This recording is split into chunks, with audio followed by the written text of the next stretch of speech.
여기 아주 평범한 신문 한 장이 있습니다. 심리학자 리처드 와이즈먼은 이 신문을 들고 사람들을 두 그룹으로 나눕니다. 한쪽은 이렇게 말한 사람들입니다. 나는 원래 운이 없는 편이다. 다른 한쪽은 이렇게 말합니다. 나는 꽤 운이 좋은 편이다. 그리고 두 그룹 모두에게 똑같은 미션을 줍니다. 이 신문에 사진이 몇 장 있는지 세어보세요. 운이 없다고 말한 사람들은 정말 성실했습니다. 신문을 접었다 폈다 하며 한 장 한 장 구석구석을 뒤졌습니다. 2분이 넘도록요. 마침내 답을 말합니다. 43장. 그런데 이상한 일이 벌어집니다.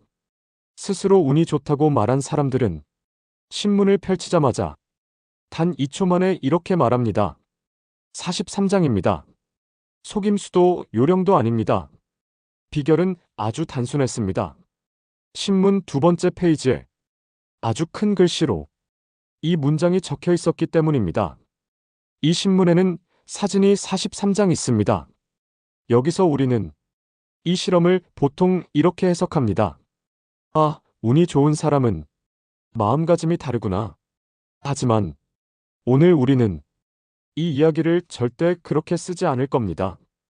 오늘의 질문은 완전히 다릅니다. 왜 같은 신문을 보게 했는데 어떤 사람은 정답이 대문짝만하게 적혀 있어도 구조적으로 그 문장을 못 보게 되는가? 이건 집중력의 문제가 아닙니다. 지능의 문제도 아닙니다. 성격의 문제는 더더욱 아닙니다. 이건 시야가 다르게 설계된 구조의 문제입니다. 그리고 지금 여러분의 인생도 이 신문과 아주 비슷한 상태에 놓여 있습니다. 보통 우리는 이렇게 질문합니다. 왜 나는 운이 없을까? 왜 나는 기회를 못 잡을까? 왜 나만 항상 늦을까? 이 질문들은 겉보기엔 겸손해 보이지만 사실은 이미 패배를 전제로 한 질문입니다. 왜냐하면 이 질문을 던지는 순간 전제는 딱 하나로 고정되기 때문입니다. 문제는 나다. 하지만 오늘 우리는 이 질문을 완전히 뒤집습니다. 오늘의 질문은 이것입니다. 왜 이 사회 구조에서는 어떤 사람은 주어진 문제만 보게 설계되고 어떤 사람은 문제 위에 적힌 답을 보게 되는가? 이건 개인의 태도 문제가 아닙니다. 노력의 양 문제도 아닙니다. 집중력, 성실성, IQ의 문제가 아닙니다. 신문 실험의 핵심은 얼마나 열심히 찾았느냐가 아닙니다. 핵심은 단 하나입니다. 그 문장을 볼 수 있는 시야가 허용되어 있었느냐? 운이 없다고 믿은 사람들은 주어진 과제를 너무 성실하게 수행했습니다. 사진을 세어라는 지시를 절대적으로 따랐고, 그래서 신문을 문제로만 보았습니다. 반대로 스스로 운이 좋다고 믿은 사람들은 신문 전체를 하나의 구조로 봤습니다. 그래서 문제 위에 적힌 답을 볼 수 있었습니다. 여기서 중요한 사실 하나. 운이 좋은 사람들이 똑똑해서가 아닙니다. 그들은 단지 문제를 넘어 판을 보도록 허용된 사람들이었습니다. 이제 질문은 더 명확해집니다. 누가 우리의 시야를 문제 안에만 가두고 있는가? 그리고 누가 답을 보는 시야를 독점하고 있는가? 이 순간부터 이 영상은 자기계발 영상이 아닙니다. 이건 시야가 계층화된 사회의 작동 원리를 해부하는 이야기입니다. 이제 개인의 문제가 아니라 지금 이 시대의 구조를 보겠습니다. 지금 우리가 서 있는 판은 이렇습니다. 금리는 빠르게 올랐고, 물가는 이미 먼저 뛰었고, 고용은 불안정해졌고, 정책과 제도는 해마다 더 복잡해졌습니다. 이 네 가지는 서로 다른 문제가 아닙니다. 하나의 방향을 가리킵니다. 사람들에게 탐색할 여유를 주지 않는 구조. 금리가 오르면 사람들은 미래를 생각하기보다 당장의 이자부터 계산합니다. 물가가 오르면 선택의 기준은 더 나은 선택이 아니라 덜 손해보는 선택이 됩니다. 고용이 불안정해지면 사람은 시야를 넓히는 대신 자리를 지키는데 모든 에너지를 씁니다. 정책과 제도가 복잡해질수록 정보는 소수에게만 유리하게 정리되고 대다수에게는 어차피 모르겠다는 피로감만 남습니다. 이 구조의 진짜 효과는 가난을 만드는 것이 아닙니다.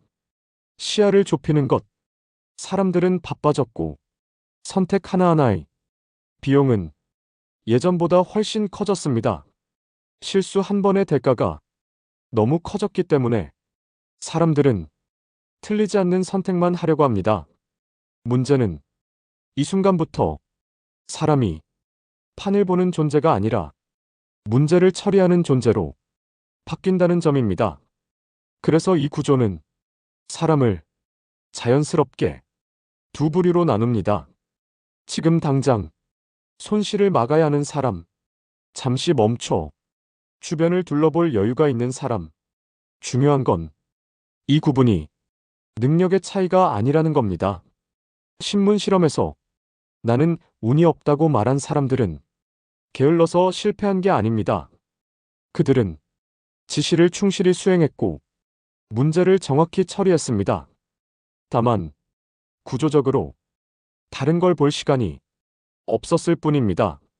지금 이 사회도 같습니다. 하루하루가 리스크 관리로 꽉 찬 사람에게 기회를 보라고 말하는 건 사실상 보지 말라는 말과 같습니다. 시야는 의지로 넓어지는 게 아닙니다. 여유가 있어야 비로소 열리는 것입니다. 그래서 지금은 개인들이 더 멍청해진 게 아니라 더 성실해졌는데도 오히려 더 안 보이는 시대가 된 겁니다. 해리슨 포드. 우리는 그를 타고난 스타처럼 기억합니다. 하지만 그의 30대는 처절한 무명이었습니다. 오디션에 갈 때마다 그는 같은 말을 반복해서 들었습니다. 자네는 주연감이 아니야. 배우는 포기하고 다른 기술이나 배워. 대부분의 사람이라면 이 지점에서 할리우드를 떠났을 겁니다. 재능이 없다는 소리를 이 정도 들었으면 그만해야지. 하지만 해리슨 포드는 다르게 움직였습니다. 그는 정말로 기술을 배웠습니다. 목수가 됐죠. 여기서 사람들은 이렇게 이야기를 끝냅니다. 와, 목수하다가 우연히 스타워즈를 만났네. 운이 미쳤네. 하지만 리치 경제학은 이 지점을 전혀 다르게 봅니다. 중요한 건 그가 목수가 됐다는 사실이 아닙니다. 그가 어디에서 목수가 됐느냐입니다. 그는 할리우드를 떠나지 않았습니다.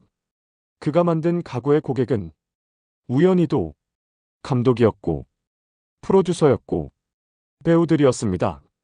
즉, 그의 생계를 위한 선택은 완전히 다른 길처럼 보였지만 실제로는 기회가 흐르는 주소 안에 그대로 남아 있었던 겁니다. 이 지점에서 아주 중요한 연결이 발생합니다. 사회학자 그라노베터가 말한 약한 연결 위크 타이즈입니다. 가장 큰 기회는 가장 친한 사람에게서 오지 않습니다. 가끔 만나는 사람, 직접적인 목적은 없었던 관계, 그런 약한 연결을 통해 흘러옵니다.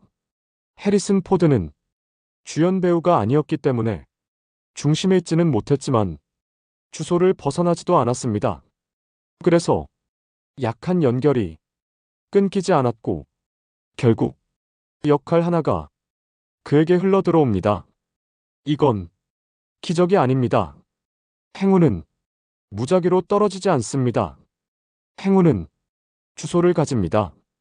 그리고 그 주소 근처에 머무르는 사람만이 그걸 발견합니다. 우리는 흔히 도전하면 기회가 온다고 말하지만 더 정확한 말은 이겁니다. 주소를 벗어나지 않으면 기회는 언젠가 도착한다. 해리슨 포드는 운이 좋았던 게 아닙니다. 그는 판을 떠나지 않는 방법을 알고 있었던 사람입니다. 여기서 심리가 등장합니다. 하지만 원인은 아닙니다. 공식은 처음부터 끝까지 이 순서입니다. 구조 선택 심리 결과. 우리는 보통 이 순서를 거꾸로 이해합니다.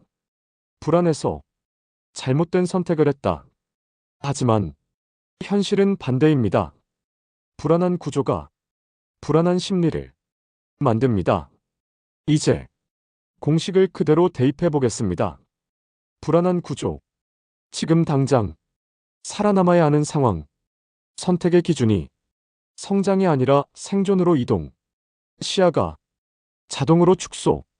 이 상태에서의 불안은 문제가 아닙니다. 정상 반응입니다. 반대로 다른 구조도 있습니다.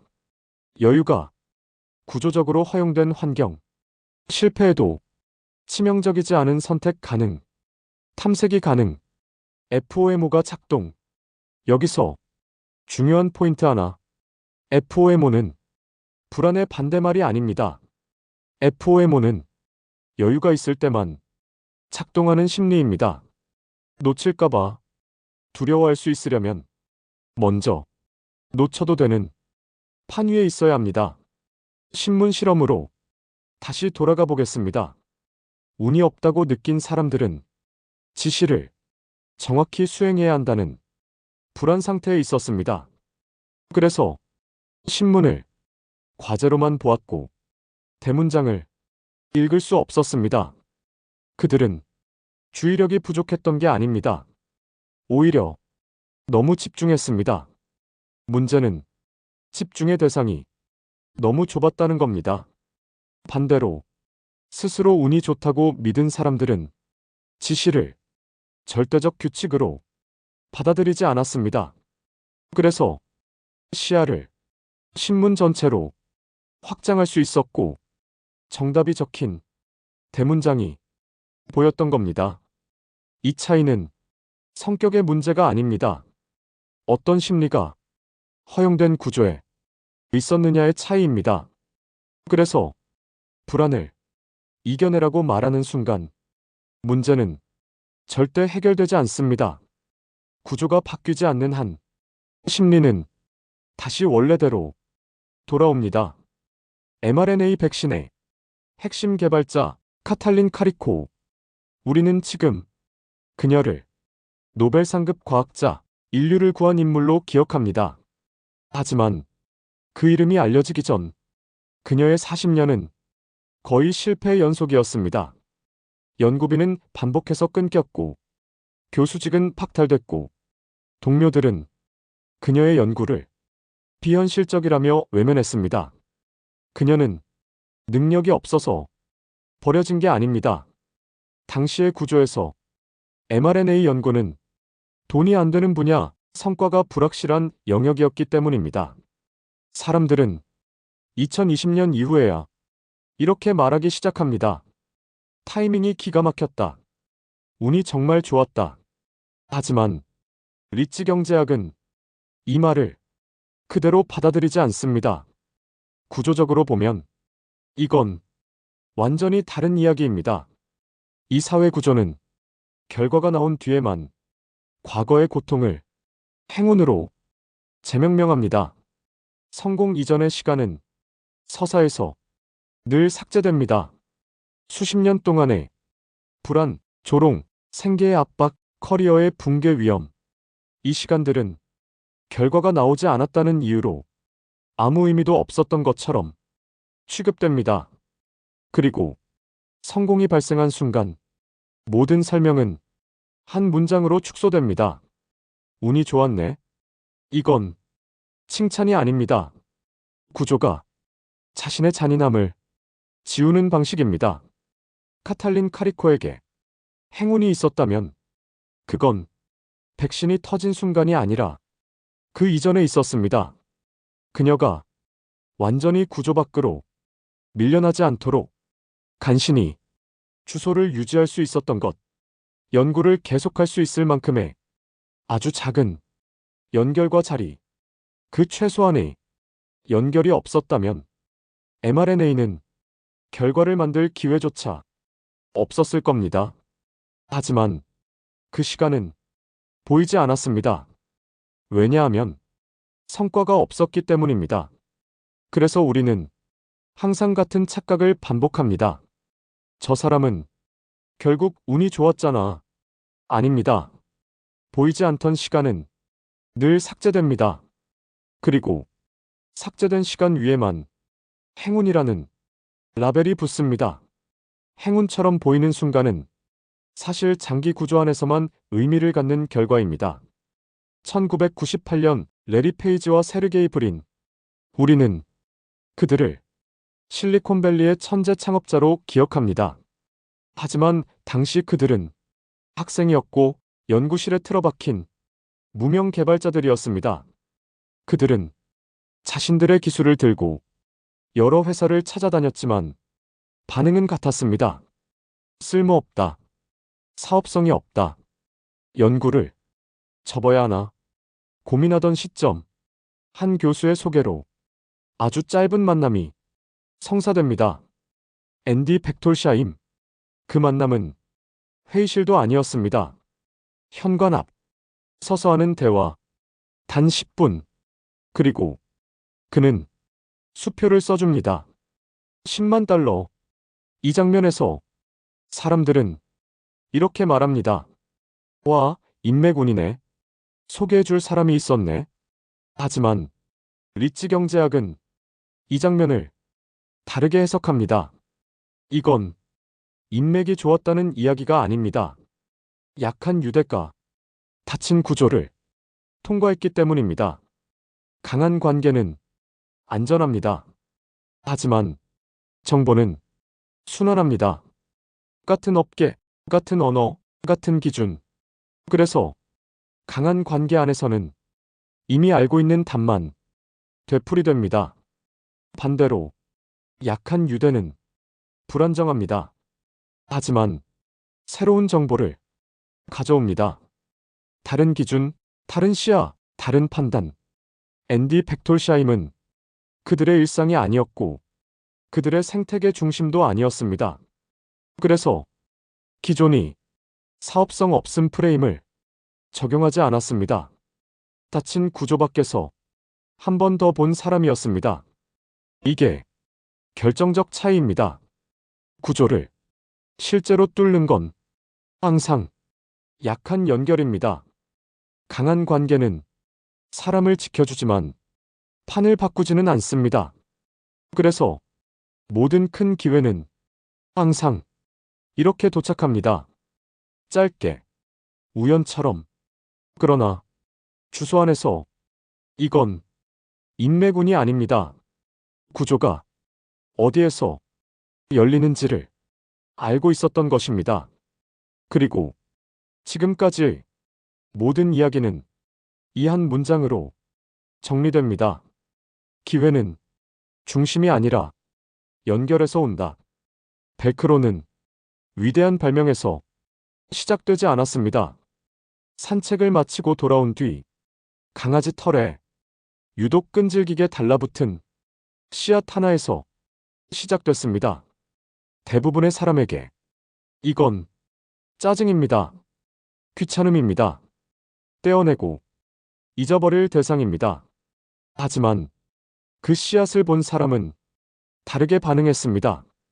왜 이렇게 잘 붙지? 그 질문 하나가 벨크로가 됩니다. 포스트잇도 마찬가지입니다. 처음부터 쓸모있는 제품이 아니었습니다. 접착력이 너무 약하다. 연구실 기준으로 보면 이건 명백한 실패입니다. 프로젝트 폐기 사유입니다. 대부분의 조직에서는 2단계에서 끝납니다. 하지만 이 실패를 마주한 사람들은 다른 질문을 던집니다. 그럼 떼었다 붙였다 할 수 있겠네? 이 질문 하나가 포스트잇이 됩니다. 여기서 차이는 능력이 아닙니다. 노력도 아닙니다. 차이는 단 하나입니다. 그들은 실패를 즉시 제거해야 하는 위치에 있지 않았습니다. 실패를 관찰하고 해석할 수 있는 위치에 있었습니다. 구조는 모든 사람에게 실패를 줍니다. 실패 없는 인생은 없습니다. 하지만 대부분의 사람에게 실패는 리스크입니다. 보고서가 되고 평가가 되고 불이익이 됩니다. 그래서 실패는 숨겨야 할 것이고 빨리 치워야 할 것이 됩니다. 이 위치에서는 실패가 절대 기회로 읽히지 않습니다. 반대로 실패를 당장 제거하지 않아도 되는 위치, 실패를 자료로 남겨둘 수 있는 위치, 그 위치에 있는 사람만이 실패를 정보로 바꿉니다. 실패가 기회가 되는 순간은 실패 자체가 아니라 실패를 볼 수 있는 거리에서 결정됩니다. 벨크로와 포스트잇은 천재성의 산물이 아닙니다. 실패를 해석할 수 있는 위치에 있었던 사람들이 결과물입니다. 그래서 여기까지의 모든 이야기는 이 문장으로 완성됩니다. 구조는 모두에게 똑같은 사건을 던진다. 하지만 그 사건을 문제로만 읽을지 단서로 읽을지는 전적으로 위치의 문제다. 실베스터 스텔론은 영화 로키의 각본으로 36만 달러를 제안받습니다. 당시 그의 상황을 생각해보면 이 금액은 기적에 가까웠습니다. 돈이 없었고 집세를 못 냈고 반려견을 팔아야 할 정도로 궁지에 몰려 있었습니다. 그래서 사람들은 지금도 이렇게 말합니다. 대단한 배짱이다. 무모했다. 운 좋게 성공한 거다. 하지만 리치 경제학은 이 선택을 감정이 아니라 구조로 봅니다. 핵심은 이겁니다. 그는 이미 하방이 없는 상태였습니다. 실패해도 더 잃을 것이 없었습니다. 반대로 그가 제안을 받아들이는 순간 어떤 일이 벌어질까요? 돈은 생긴다. 당장의 문제는 해결된다. 하지만 로키의 통제권은 사라진다. 그는 각본가 출신 무명 배우로 구조가 고정된다. 즉, 작은 행운을 받는 순간 큰 구조는 닫히는 선택이었습니다. 그래서 그는 돈이 아니라 조건을 요구합니다. 내가 주연을 맡아야 한다. 이건 고집이 아닙니다. 용기도 아닙니다. 상방만 열리는 선택입니다. 이 구조를 정리하면 아주 단순합니다. 실패하면 원래 자리, 성공하면 완전히 다른 주소. 이 선택에서 위험은 실질적으로 존재하지 않았습니다. 우리는 보통 이런 선택을 보면 이렇게 판단합니다. 나라면 못했을 거야. 그 말은 사실 이 뜻입니다. 나는 이미 하방이 존재하는 구조 안에 있다. 그래서 작은 안정, 작은 행운, 작은 보상을 놓지 못합니다. 하지만 그 작은 행운은 대부분 이렇게 작동합니다. 지금의 구조를 고정시키는 대가. 스텔론의 선택은 대담해서가 아닙니다. 그는 이미 계산을 끝낸 상태였고 판 위에서 가장 합리적인 이동을 한 겁니다. 그래서 여기서 하나의 법칙이 나옵니다. 하방이 닫힌 상태에서의 선택은 용기가 아니라 계산이다. 그리고 작은 행운을 받는 순간 큰 구조는 대부분 닫힌다. 이 구조에서 사람들이 가장 자주 착각하는 지점은 세 가지입니다. 첫째, 행운은 개인의 성격 문제라는 착각입니다. 우리는 흔히 누군가는 운이 좋고 누군가는 운이 없다고 말합니다. 하지만 지금까지 살펴본 사례들에서 공통적으로 드러난 건 성격의 차이가 아닙니다. 행운은 누구의 마음속에서 태어나는 게 아니라 누구에게 어떤 시야가 허용되었는가의 문제였습니다. 둘째, 결과만 보고 원인을 거꾸로 추론하는 오류입니다. 우리는 성공한 뒤에 그 사람의 과거를 다시 읽습니다. 그리고 말합니다. 원래 재능이 있었네. 될 사람은 되네. 타이밍이 좋았네. 하지만 그 말은 보이지 않던 시간을 모두 지워버린 뒤에만 가능한 해석입니다. 이 구조는 결과가 나온 뒤에야 과거의 고통을 행운이라는 이름으로 다시 붙입니다. 셋째, 구조가 만든 시야의 차이를 끝까지 인정하지 않으려는 태도입니다. 우리는 같은 신문을 봤다고 믿고 싶어 합니다. 같은 정보, 같은 기회, 같은 조건에서 누군가는 보고 누군가는 못 봤다고 말하고 싶어 합니다. 하지만 현실은 다릅니다. 이 구조는 처음부터 보게 되는 문장과 보지 못하게 되는 문장을 다르게 배치해 놓았습니다. 앞으로 이 구조는 더 완만해지지 않을 겁니다. 정보는 지금보다 훨씬 더 많아질 것이고 기회를 해석할 수 있는 위치는 더 비싸질 겁니다. 그래서 행운은 점점 더 불공평해 보일 겁니다. 하지만 오늘 이 영상의 목적은 이런 위로나 각성이 아닙니다. 내가 부족해서가 아니라 이 구조가 이렇게 보이도록 설계돼 있었구나. 이 인식 딱 하나입니다. 신문의 대문장은 사라진 적이 없습니다. 다만 대부분의 사람에게 보지 못하도록 배치되어 있었을 뿐입니다. 그리고 리츠 경제학은 이 지점에서 이야기를 멈춥니다. 사람을 고치려 하지 않고 태도를 훈계하지 않고 오직 구조를 보이게 만드는 것. 그게 이 채널이 존재하는 이유입니다.